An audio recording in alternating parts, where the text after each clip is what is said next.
स्थापकाय च धर्मस्य सर्वधर्मस्वरूपिणे अवतार वरिष्ठाय रामकृष्णाय ते नमः। जननीं शारदां देवीं रामकृष्णं जगद्गुरुं पादपद्मे तयो श्रित्वा प्रणमामि मुहुर्मुहुर्। नमो श्रीज्योतिराजाय विवेकानन्दसूरये सच्चिद्सुखस्वरूपाय स्वामिने तापहारिणे। শ্রীমদ্ ভগবত গীতা পরিক্রমণের তৃতীয় পর্ব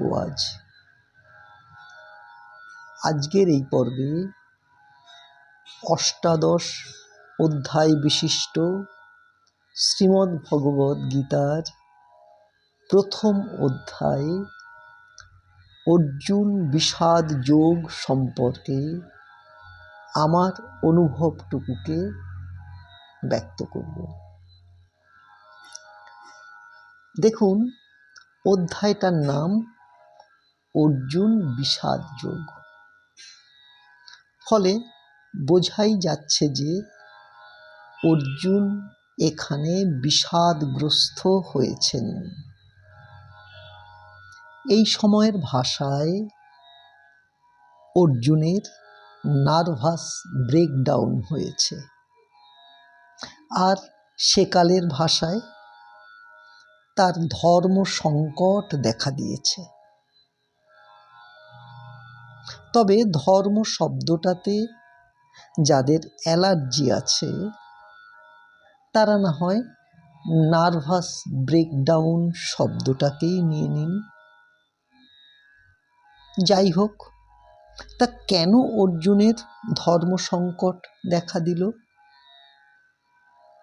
কেননা অর্জুন ক্ষত্রিয়।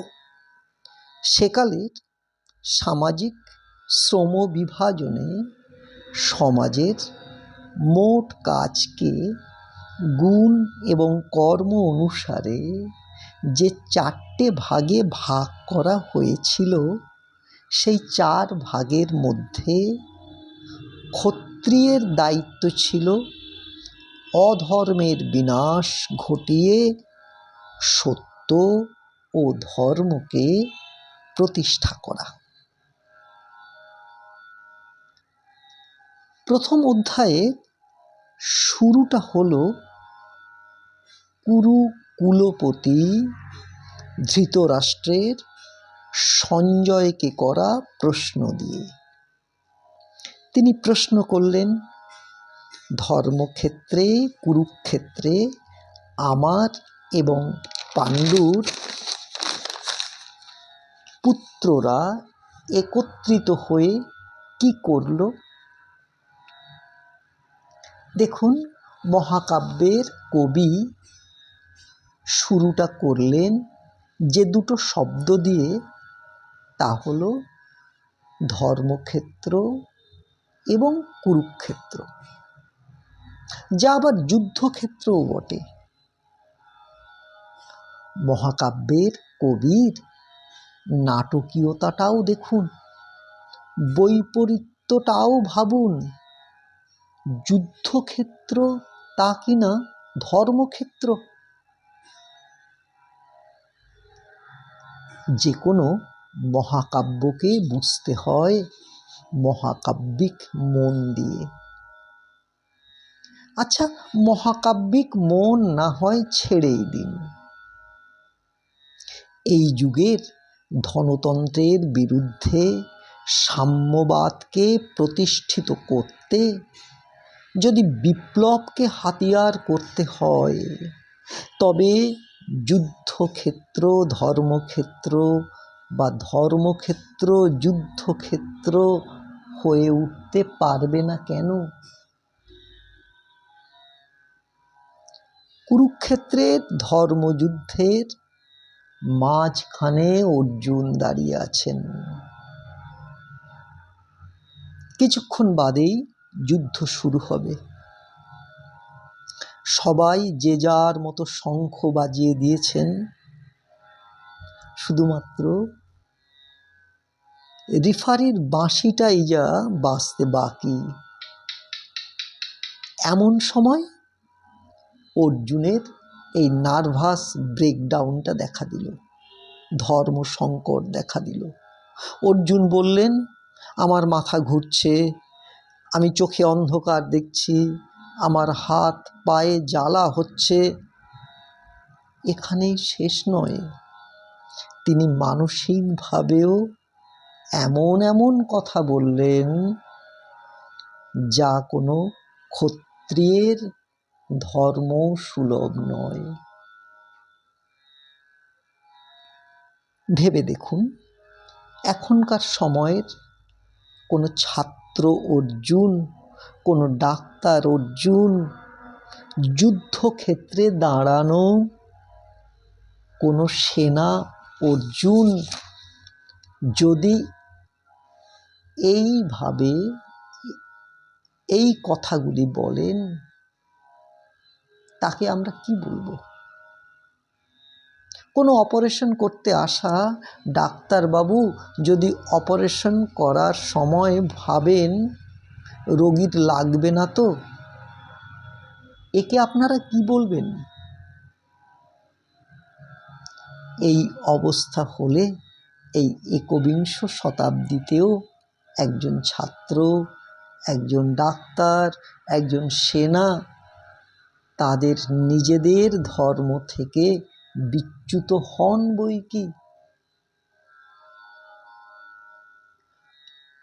অর্জুন বিষাদযোগ নামক প্রথম অধ্যায়ে যুযুধান দুই পক্ষের মাঝখানে দাঁড়িয়ে অর্জুনের এই ধর্ম সংকটকে, অর্জুনের এই মোহগ্রস্ততাকে মনস্তাত্ত্বিকভাবে দুমড়ে মুচড়ে যাওয়া অর্জুনের মতো বিশাল মাপের একজন যোদ্ধাকে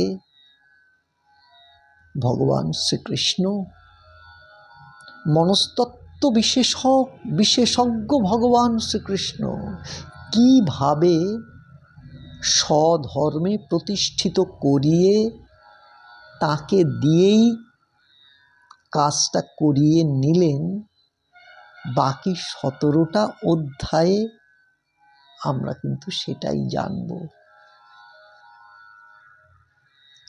এই পর্বটা আমরা শেষ করব এই বলে যে বিষাদগ্রস্ততা কিন্তু চলমান জীবনেরই একটা অংশ। আমরা কেউই কিন্তু বলতে পারি না আমাদের জীবনে বিষাদ আসেনি বা আসবে না, কিন্তু হতাশা বা বিষাদগ্রস্ততাই তো পুরো জীবন হতে পারে না। যুক্তি দিয়ে, বুদ্ধি দিয়ে, এই সময়ের ভাষায় কাউন্সেলিং করিয়ে বিষাদের ভূতকে তাড়াতে হয়। ভগবান শ্রীকৃষ্ণ রূপ বিবেকীগণ সেই কাজটাই করে থাকেন। বলা ভালো, শ্রীকৃষ্ণরূপ বিবেক থেকে বিচ্যুত হলেই আমরা স্বধর্ম থেকেও বিচ্যুত হই। বিষাদগ্রস্ততার মতো অসুখের মধ্যে আমরা পড়ি।